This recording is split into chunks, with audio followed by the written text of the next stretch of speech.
Welcome to the Copper King Mine and Railroad. Today we're going to take a trip up early Bingham Canyon. But first, let's take a trip up this canyon of the Copper King Mine. So, stay tuned.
The early canyon.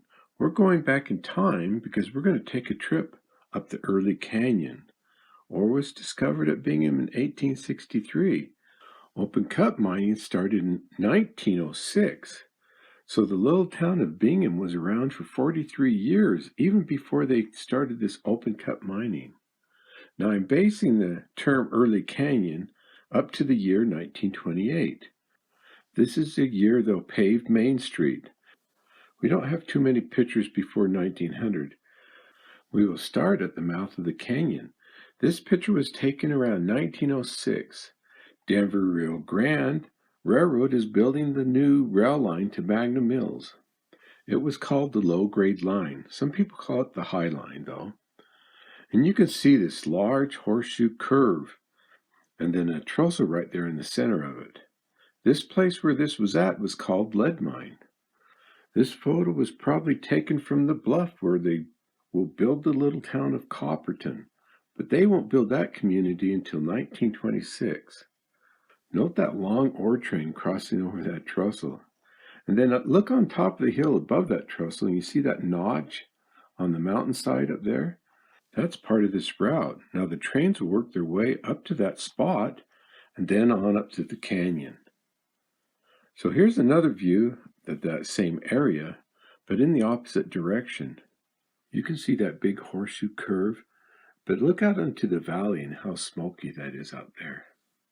A later picture where that trestle once was, center left, now they're grading for that long building of the precipitation plant. Note the road running up the canyon there.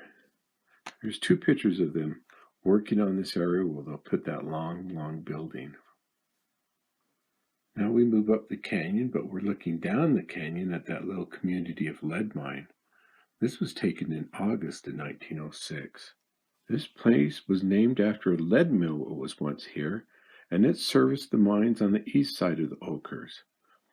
Now I don't have a picture of that mill, but I have an old block print of it. So here's that block print of that old lead mill.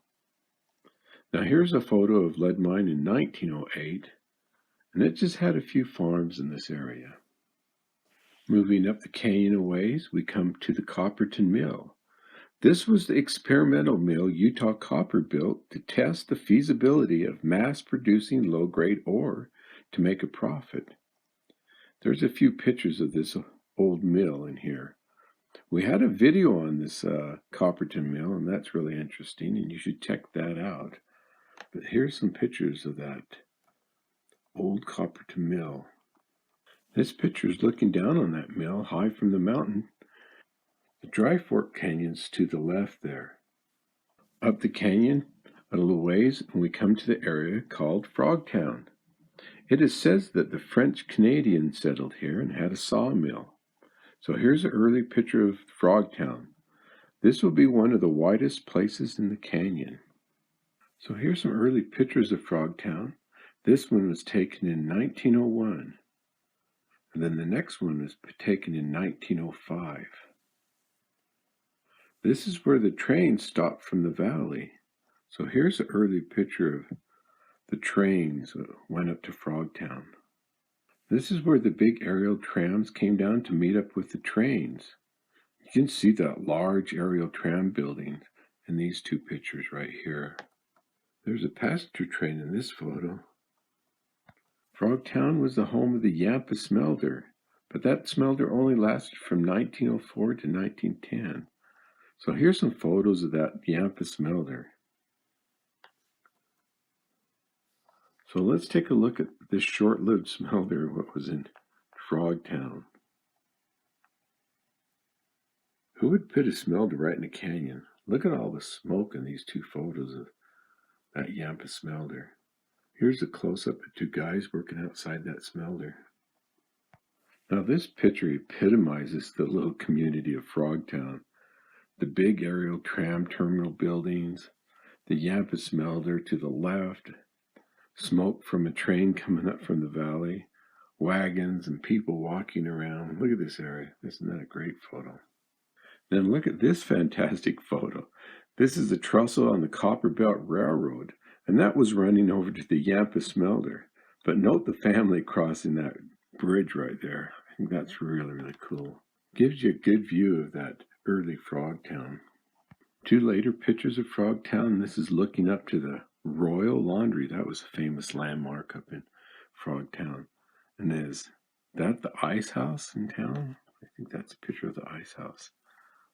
This early picture shows the mountain in the background.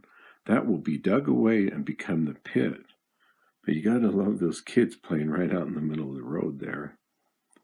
And then this is the same mountain in the background, up the canyon just a bit. This 1893 photo tells us the canyon was filled with horses and mules. Note the sign, ore haulers. And is that a water truck right there? It was the horse and buggy era. It says that the canyon was home to over 1,000 horse and mule at one time. Now let's look around the early canyon when it was filled with horses.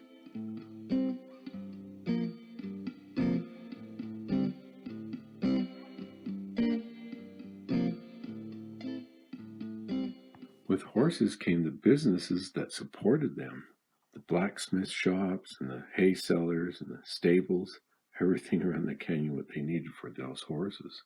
Now this is an interesting picture. This is the Bingham and Montana mine to the left there. And note the mine dump, it's coming right up to the road. And right across the street is the Bingham High School and the elementary school right there. High on the left is the Utah Power and Light substation. Then if you follow the canyon up, you see a couple of old mills that was in the canyon at one time. To the right is another canyon, and that was called Markham Gulch. That is where that famous Markham Bridge was. Some of the first schools up in the canyon was up in this Markham Gulch. Here's a couple of pictures of those early schools. Then it also had the Emerton boarding house. This is a picture of the Emerton boarding house up in Markham Gulch. Then moving up the canyon, we come to where the business district was. And this is where all the stores and the hotels and boarding houses were up in the canyon. This is the main part of the canyon. So let's look at these pictures. And there's some great old ones of the early canyon. A lot of bars was up here at one time. You see the street isn't paved yet, so these pictures are up all before 1928.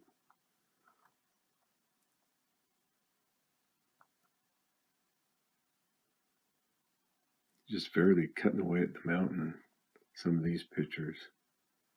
And this one gets me. Is that a horse laying in the middle of the road in that picture? Oh well. Then we come up to the confluence where the canyon divided. In this picture, it will be left up into Carfort Canyon, and that's the Highland Boy area, and then right up into Upper Bingham, and that will be Copperfield in 1914. This view is looking down the canyon, and the year is 1906. Note the smoke from that Yampa smelter down in the canyon. Now, this picture was taken before the Bingham Mercantile took over that corner, and there was the Griffin House that was there. In the back of Griffin House, that's looking up Carfort Canyon. That's a grand old picture. And just a few more pictures before I stop. This is the road that went up to Upper Bingham. But what a great view this is. This is looking down the canyon. That white house high up on the hill, this is where my mother will be born in 1927. Here's another shot of that white house that was up on the hill. Now I had to put this photo in here with the row houses and the outhouses over the stream. That's just a great old picture. The train cars just laying on the side of the hillside right there. Now this is an important picture. This was taken in 1904 before open cut mining started at Bingham. The mountain to the right will be totally ate away, and that will become the massive pit, the one you can see from space. So the last picture describes what it was like growing up in Bingham. The children explored every canyon and gulch. The mine and all around was their playground. So that's early Bingham Canyon.